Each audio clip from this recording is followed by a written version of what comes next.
Hello, it's Richard at ADIsite.co.uk. I'd like to show you a little bit about how to edit your site. It's very straightforward and easy. In order to make changes to your site, you need to be logged in. I'm logged in here as Fred, which is the site owner of this example site, and I'm going to make some changes to the prices just to show you how easy it is. So if I look at this content menu, I can see a list of most of the content of the site. It won't be everything here because some of it's in blocks, which is here, but this is the main content. And here's the price list. If I click on it, it will bring up the page, but I want to edit it, so I'm going to click on Edit, which will bring me to an editing window for that page. Now maybe I want to add something to this page. Maybe I want to make a little note about payment types, and I could put here payment, and I'm just going to pause for a moment. Okay, it's a bit boring to watch me typing. I'm very slow, I'm afraid. So here I put payment can be made by cash, check or PayPal, and maybe just for the sake of argument I want to highlight it, so I could make it bold, or I could make it italic, or not bold or not italic.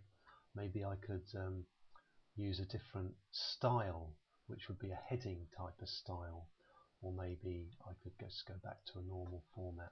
Maybe I want to put it in a different color, so this is the text color here. You can see that's changed it, and then we can always turn that off by going to this little remove format tool, and you'll see then it's removed that coloring. So you can add text and format the text really any way that you want. You can align the text, you can indent it a bit more or a bit less, or you can align it to the right, the center or the left hand side of the page. There's a spell checker tool here as well. It requires you to be online to use that, I'm afraid, and so if you're not connected to the internet at this moment it won't work, but then you wouldn't be able to edit your site anyway, so that should be okay.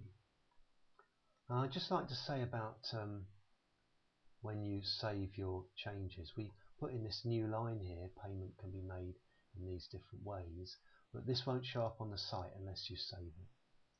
So if you spend a long time working on the page and you forget to save it, and you go say to this menu here by accident, your work will be lost. But sometimes if you hit the back button you can get it back, so it's worth a try. But basically if you don't save it, your changes will be lost. The other thing to bear in mind is if you make a catastrophic change to the page, maybe you select everything by using the mouse to highlight it and then accidentally press delete, and then you think, oh no, I've lost the page. Well, you haven't, because you haven't saved it. So for example, I've deleted all that text, but if I go to the home page and then if I come back to the prices page, it's still there because I never saved those changes. So once you press save, the changes are final. However, that's not such a bad thing. If you haven't pressed save, you haven't really messed things up. So a good way of checking what happens when you make changes is to use the preview button. So if you preview the changes, you can see how it looks, but you haven't committed those changes to the site yet. And if you're happy, you can always press save and it'll work. So all of the content can be edited like that, and occasionally you can use this little menu here, configure the block, which is like an add-on, and you get the same editing system with the content in here. Not all of the blocks can be edited like that, it depends on the way the content is set up. But I'll cover that in the add-ons and blocks video. Okay, well thank you for looking at this. Let's go back to the home page and I'll say cheerio.